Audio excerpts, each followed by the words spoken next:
এর জন্য সবাইকে ভালো করে করতে হবে। আজকে সংবর্ধনা পেয়ে কেমন লাগছে? পুলিশ জেলা থেকে ভালো সংবর্ধনা লাগছে, সবাইকে ধন্যবাদ জানাই। কেমন অনুভূতি? খুব ভালো অনুভূতি।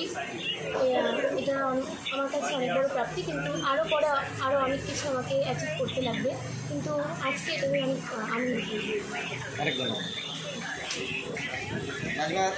জিন্দগি এক জুয়া হ্যায় আর জাং ভি হ্যায়, তুমি প্রমাণ করেছো। 50 দিন আগে বাবা মারা গিয়েছে, কিন্তু তারপরে এত সুন্দর রেজাল্ট। আজ থেকে সবাই প্রশংসা করছে। কি হতে চাও ভবিষ্যতে? কেমন লাগছে আজকে সংবর্ধনা? আমাকে এখানে আজকে আসে খুব ভালো লাগছে এবং আমি অনেকটা অনুপ্রাণিত হয়েছি এবং অনেকটা মোটিভেট হলাম। একটা ভালো নাম্বার পেল। যদি বাবা থাকতেন, বাবা অনেক খুশি হতেন যে বাবার নেই। আমাকে খুব খারাপ লাগছে, এত ভালো একটা মুহূর্ত অথচ বাবা নেই। খুবই অনুপস্থিতি বাবার কি আমাকে আঘাত করছে।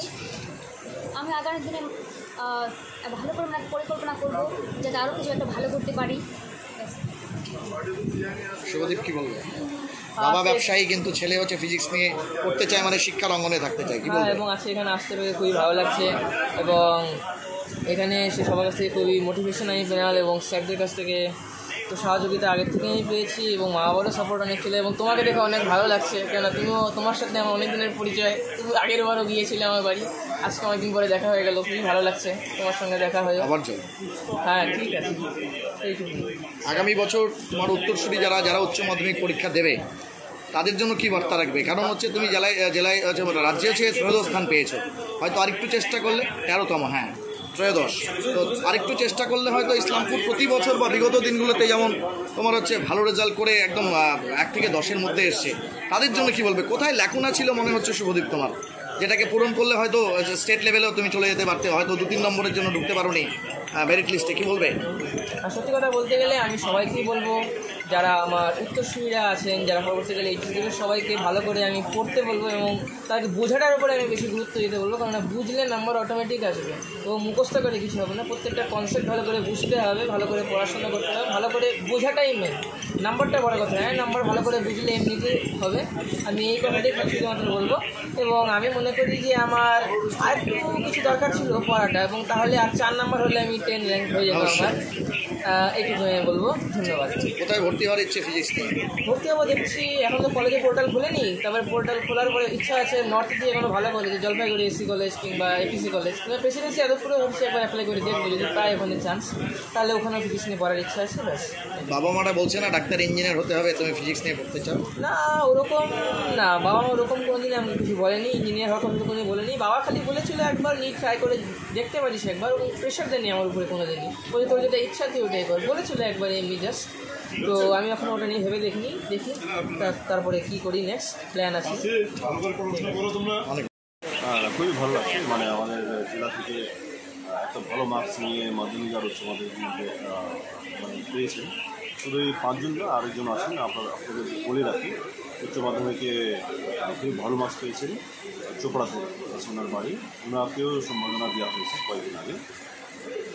আর এনাদের যে 5 জন আছেন উচ্চ মাধ্যমিক আর মাধ্যমিকে, এনাদেরকে অনেক বাধাই আছে আমাদের কাছ থেকে, আমাদের পুলিশ জেলা থেকে। এনারা একটা ভালো মেহনত করেছেন, এনারা জানেন কীভাবে মেহনত করতে হয়। তো ওনাকে আশা করি যে এনারা খুব ভালো করবেন ভবিষ্যতে। তো সেই জন্য আমরা জেলা তরফ থেকে একটা ছোটো একটা ফেলিসিটেশন প্রোগ্রাম ছিল আছে, তো ওনাদেরকে ফেলিসিটেট। প্যারেন্টিংয়ের কথা বললেন, parenting is a big thing in education বা সাইনিং অফ লাইফ, কি বলবেন? অফকোর্স প্যারেন্টিং সবসময় বেটার, শুধু আমি এটা বলবো না যে প্যারেন্টিং বাচ্চাদের জন্য প্যারেন্টিং খুব দরকার সেটা বলবো না, কিন্তু বাচ্চাদের যে সাকসেস আছে ওই সাকসেসের জন্য প্যারেন্টসরা বাচ্চাদের থেকে বেশি খুশি, সেটা বাচ্চাদের নিজের অ্যাচিভমেন্ট আছে, প্যারেন্টিংয়ের অ্যাচিভমেন্ট বলে আমি বাচ্চাদের অ্যাচিভমেন্টকে কম করতে চাই না। বাচ্চাদের নিজের অ্যাচিভমেন্ট আছে, ওনাদের যা পেয়েছেন প্যারেন্টস থেকেও বেশি ওনাদের রেসপন্সিবিলিটি আর ওনাদের ওটাতে পাওনা বেশি আছে, কিন্তু অফকোর্স बेशी खुशी हुई सी। Thank you sir, thank you. लेकिन उसके बाद रास्ता खोलने के लिए तंगस्ती और भी कठिन होता है, क्या सलाह देना चाहेंगे आइंदा दिनों के स्टूडेंट्स के लिए? ये तो अभी क्लियर ही हो चुका है। एग्ज़ाम जैसे मैंने बोला कि बच्चों को मेहनत करना ही सिखाता है। अभी इनको पता है कि कितना मेहनत करके हम एग्ज़ाम का प्रेशर लेके कैसे सक्सेसफुल हो सकते हैं। बाकी जितने भी एग्ज़ाम्स आएंगे लाइफ में उनका टाइप चेंज होगा, बट रहेंगे तो एग्ज़ाम ही। तो इनको कॉन्फिडेंस होना चाहिए कि जैसे इसमें मेहनत करके हमें सफलता मिल सकता है, सभी एग्ज़ाम से मिल सकता है। आईआईटी में भी, आईएएस में भी, आईपीएस में भी, सब एग्ज़ाम इन दी एंड कोई तो क्लियर करेगा ही ना। तो बच्चों को वही कॉन्फिडेंस होना चाहिए कि जब कोई भी कर सकता है तो मैं भी कर सकता हूँ। उसके लिए ज़रूरी यही है कि वो प्रेशर ना ले, उसको एंजॉय करे प्रोसेस को, लेकिन मेहनत उतना ही करे। Thank you very much.